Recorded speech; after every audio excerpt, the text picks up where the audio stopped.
ഷാഹിദ് കപൂറിനെ നായകനാക്കി മലയാളി സംവിധായകൻ റോഷൻ ആൻഡ്രൂസ് ആദ്യമായി ബോളിവുഡിൽ സംവിധാനം ചെയ്ത ആക്ഷൻ ത്രില്ലർ വിഭാഗത്തിൽപ്പെടുന്ന ചിത്രമാണ് ദേവ. ജനുവരി 31-നാണ് ചിത്രം തിയേറ്ററുകളിലെത്തിയത്. എന്നാൽ തിയേറ്ററുകളിൽ ചിത്രത്തിന് വേണ്ട വിജയം നേടാനായിരുന്നില്ല. മലയാളത്തിൽ വിജയം നേടിയ മുംബൈ പോലീസാണ് ദേവ എന്ന പേരിൽ റോഷൻ ആൻഡ്രൂസ് ഹിന്ദിയിൽ റീമേക്ക് ചെയ്തിരിക്കുന്നത്. എന്നാൽ നെറ്റ്ഫ്ലിക്സിലൂടെ OTT-ലേക്ക് എത്തിയ ചിത്രം ഗംഭീര നേട്ടമാണ് സ്വന്തമാക്കുന്നത് എന്നാണ് റിപ്പോർട്ടുകൾ പറയുന്നത്. മാർച്ച് 29-നാണ് ചിത്രം OTT സ്ട്രീമിംഗ് ആരംഭിച്ചത്. നെറ്റ്ഫ്ലിക്സിലെ ഇംഗ്ലീഷ് ഇതര ചിത്രങ്ങളുടെ ആഗോള ടോപ്പ് 10-ൽ 2-ാം സ്ഥാനത്താണ് നിലവിൽ ചിത്രം നിൽക്കുന്നത് എന്നാണ് റിപ്പോർട്ടുകൾ. ഈ വാരം മാത്രം ചിത്രത്തിന് 45 ലക്ഷം കാഴ്ചകളാണ് ലഭിച്ചത്.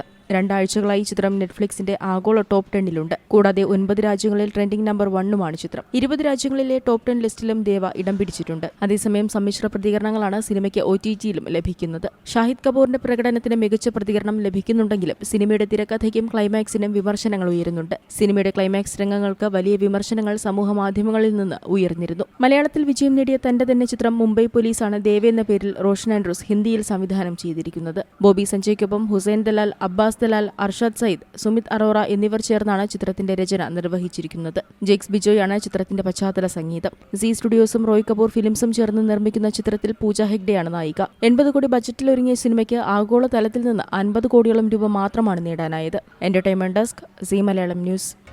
പുതിയ വാർത്തകളും വിശേഷങ്ങളും ഇനി വിരൽ തുമ്പിൽ. എല്ലാ ഡിജിറ്റൽ പ്ലാറ്റ്ഫോമുകളിലും ഇപ്പോൾ സി മലയാളം ന്യൂസ് ലഭ്യം.